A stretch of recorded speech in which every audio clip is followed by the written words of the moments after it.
up, you guys? Welcome back to the channel. Got my E46 in the shop here today. Thanks to ECS Tuning, I have gotten a set of coilovers. We are putting a different set of tires on the vehicle because the old tires are way too tall and big for the setup, especially with coilovers being able to drop this car down.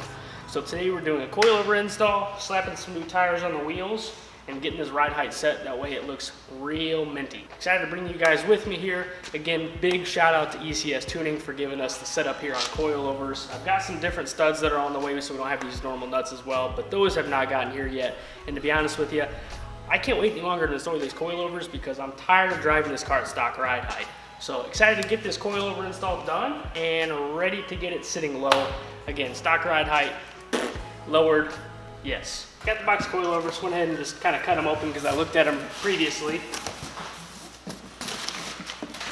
Really, these things are packed fantastically. I haven't really got a great look at these things quite yet. But we do have some ECS Tuning logo here. That's kind of sick. These almost look like Fortunatos to me. Really, even quality-wise, they're pretty darn close. Oil and gas under high pressure. So we do have, obviously, the typical adjustments on the bottom of these coilovers, which is nice, and adjustable dampening, as well as adjustable camber. So really, to be honest with you, for what you get for the price, these are some pretty darn solid coilovers. Super happy with the way they look from a quality standpoint. Obviously, we'll be able to tell once we get them installed what they're like, but I will go ahead and put them in the link below if you do want to copy yourself a set of these coilovers. Slap them on your E46 just like this. But you'll get to see how well these things can get. So take the rest of this stuff out of the box and see what we got. Oh, my studs! They were just packed with the coilovers. No way. Snuck them right in there, dude, with the nuts and everything. Hell yeah, dude. We got my lug studs with my nuts. Wasn't expecting that. Thanks, ECS. Thank the Lord we've got these studs because that's going to make this coilover process way easier. I don't have to worry about putting the wheel stud nut things back on a million times. I can just kind of slip the wheel on and off. Ow, fender. So this is super nice. Anyway, it says to put this blue Loctite on the bottom portion of the threads. That was a lot more than I needed. I want you to stick these dudes in and then torque them down to 11 foot-pounds. Luckily they have like an Allen key head in here so you can stick an Allen key in there. But yeah, that's nice. Yeah, I went to sleep.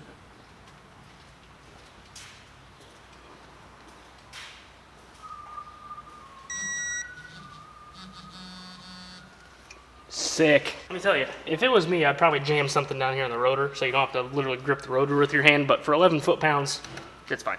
All right, definitely got those extendo boys. I might mess that order up just a little bit. It's fine. But it's fine. We're good, we're good, we're good. Oh yeah. Look at that poke.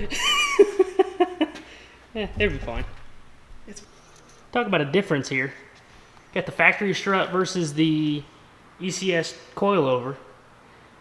Shoo! Do the old.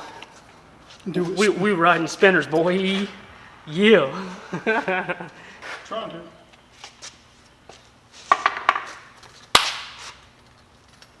Thought you were gonna chuck it at me.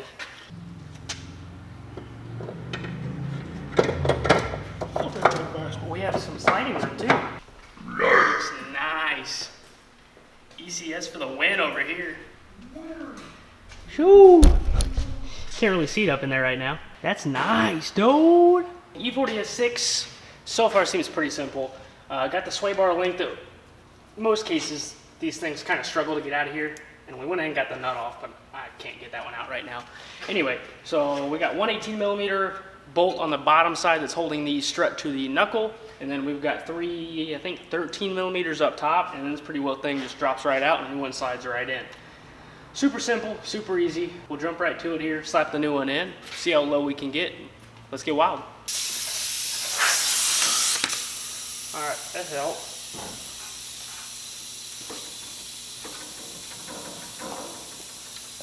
She's on there, bud. There we go. There she goes. Fuck, all right. Sick.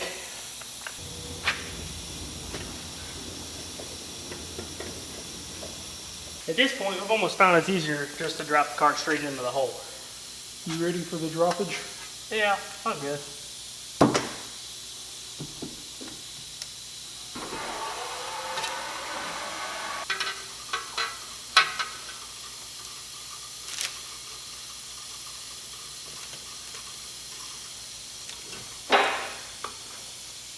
My head.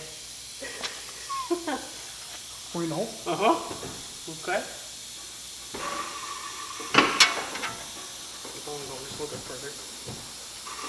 Good. Sick. Yeah, if you're doing this at home, just use the floor jack underneath the lower control arm. Yeah. Easiest thing is just, yeah, if you don't have a lift or anything, usually just a floor jack.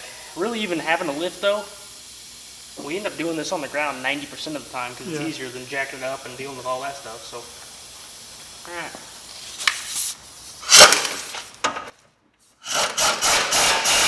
Alright, got the old one out, new one in. Everything tightened down, got the bottom done.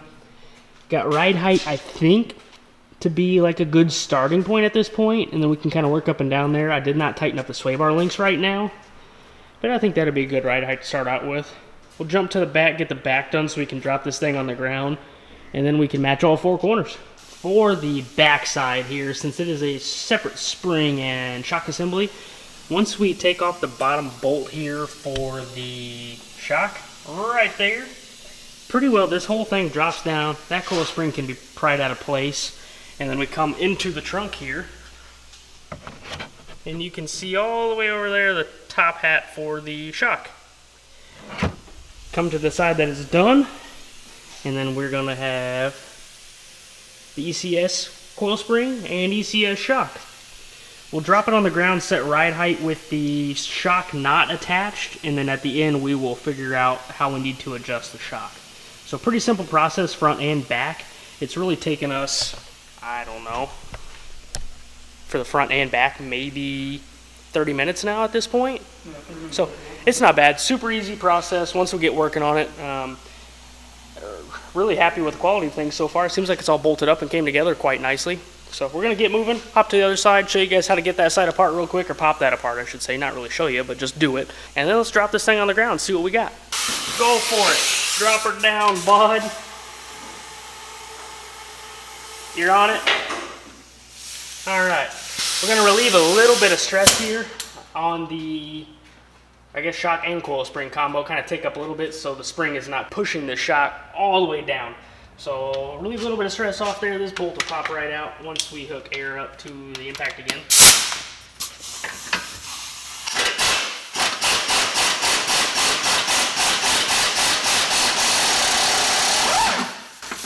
A little bit down there, but it did fine.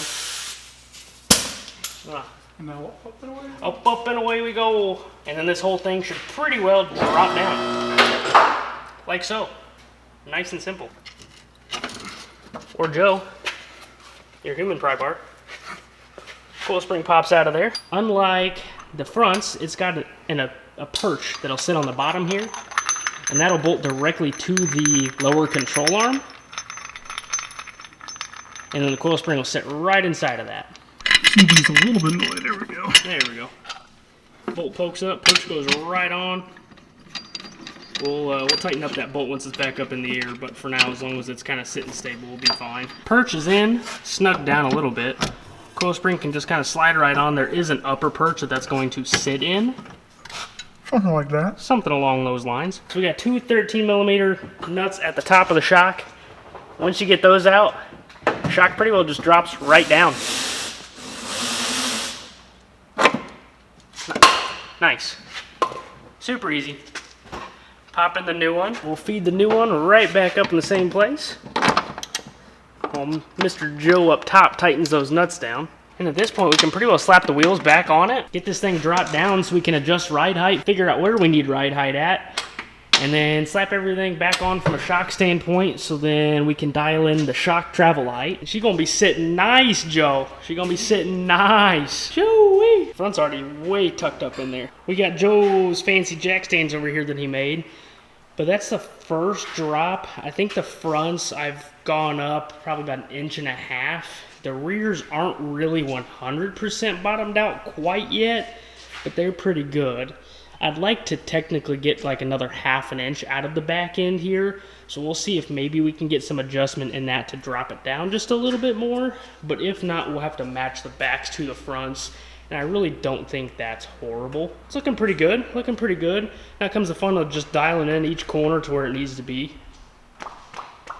Overall though, this thing's been a freaking breeze. This is with complete maxed out on the back end here from the adjustment standpoint. We're on 18s by 9.5, 225, 40, 18s, if that helps you kind of dictate what you want. But the rear is the rear is completely maxed out from ride height standpoint, so that is as low as the rear can get on these coilovers. I'm happy. In my opinion, that's a good daily driver setup here. And really, if you wanted to go with a little bit meatier of a tire, it gives you plenty of room to do so. But I like the look of that. So I'm going to match the back end to the front now. So we'll get a tape measure, figure out the distance between the wheel and the fender in this area here, measure that at the lowest point, and then do the same thing here for the front and bring the fronts up to where that matches there. So pretty simple, sometimes a little tedious, sometimes it does take a while to get that done. I've done some in 5 minutes and I've done others in 2 hours, so should be all right. Normally just one side and then you go to the other side, and by the time you get back to this side changed a little bit, so a little bit at a time, play with it for a little bit, but we're gonna get this thing dialed in and see what we got. Oh, the front ones came out. Oh god, you got the side skirt. Oh baby, this side's good both ways. Ah, just a couple 2x4s did just fine. All right, now we're sitting on the ground. Y'all, this thing looks sick. That's way better than what it was before. Monster truck? We were for sure monster trucking. All right, so all the adjustments done. All 4 corners are sitting dead even on it. We've got a 3-inch gap here between the wheel and the fender on all 4 corners, sitting it nice and level. I still have to align it. At this point, we need to put the trunk back together so it doesn't look like some homeless person was living in here and just started to tear it all out. So I've still got that to do here, which that's no big deal. That'll take 5 minutes here at this point. I'll probably end up aligning it maybe tomorrow, unless Joe's feeling froggy and wants to do it tonight, but it might be tomorrow. And then we'll take it on the first test ride, see what we think. But again, ECS Tuning Coilovers for the win. These things have been fantastic. They came with the adjustments pretty well dead center from a soft and hard standpoint. So I think they're gonna be where they need to be. But obviously as we drive, we can kind of dictate if we want those to be softer or harder depending upon how things are riding. Overall, fantastic quality though. I'm super happy with these. I don't know about you. I feel like the install went pretty easily. They fit great. They've got good dampening. So again, at this point, I'm happy. All right, so again, friends don't let friends buy shitty max speeding rod coilovers. Get you some ECS Tuning Coilovers. These things are fantastic. All right, we're gonna get this thing the rest of the way off here, align it tomorrow, take it on a drive. Anxiety, filling up every space, no privacy. And silently, it could build and build until you finally see, whoa, it's taking over, damn, no closure, moving.